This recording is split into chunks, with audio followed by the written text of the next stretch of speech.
So in this next video, we're going to take a look at how we can take these initial shapes that we've already looked at drawing, so squares, triangles, circles, how we can manipulate and combine them to create a series of building blocks. And then I'm going to set you a challenge where you actually take those building blocks and you use them to construct something a little bit more complex and interesting. So to create those blocks is actually quite simple. You're going to start off just by dragging, squishing and squeezing some of these shapes that we've already created. So to take a square and turn it into a rectangle, we'll start with that because although it's really easy, it's the basis for the other ones that we're going to do as well. So if I wanted a square which is 4 by 4 to turn into a rectangle which is twice as big, really simply, I know this is not complex, I simply draw a rectangle that has a side that is twice as long. If I wanted to make a smaller one than the original, then I could squish it, so that's now half the size of the original square, and so on and so on. Now that's really important to bear in mind, although that's super simple, it's the basis for all the other shapes that we're going to work at as well. And remember, we call these crates when we're using these rectangles and squares to draw more complicated shapes. So I'm now going to draw a triangle which uses the same crate that we just drew for turning our square into a rectangle. So it's 4 by 8. Now everything else I'm going to do to construct the triangle is exactly the same. So I'm going to draw a center line down the middle, and then I'm going to use these points to construct my triangle like that. If I wanted to create one that was half the size, the same process. I draw my crate and then I draw my triangle to fit inside of that crate.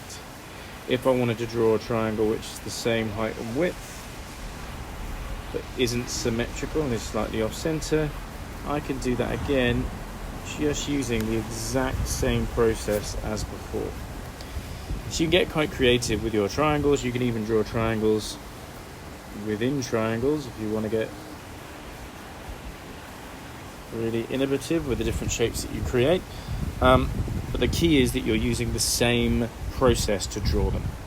We're going to do exactly the same with the circle as well, only when we stretch a circle it's going to cease to be a circle, instead it's going to become an ellipse. So if I draw down here, we'll start this same rectangle crate again.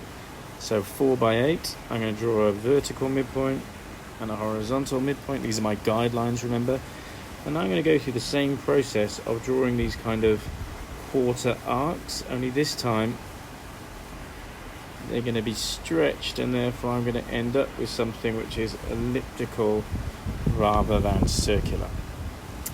Now once you've got the hang of this, you can actually create some more unique shapes. So let's say I want to combine a square, but I want to give it the end of a circle. So I give it kind of a quarter circle. Then I can do that using the same process. Let's say I want to create, like you have in those children's building blocks, the kind of gateway arch. So there's my 4 by 8. I'm going to draw my midpoint lines, my construction lines. And now I'm going to draw that half circle in there, so now you have that kind of arch that you see in all those kids' building blocks. For triangles,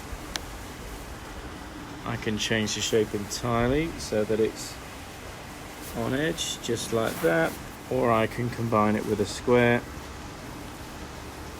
to create something like one of those Monopoly houses. And you can create as many of these blocks as you want. You can play around with how you can combine the shapes, so you can mix triangles together, different shapes, circles, squares, until you've got a set of blocks that look a little bit like this, for example. They might not look exactly like this, but they might look something like this.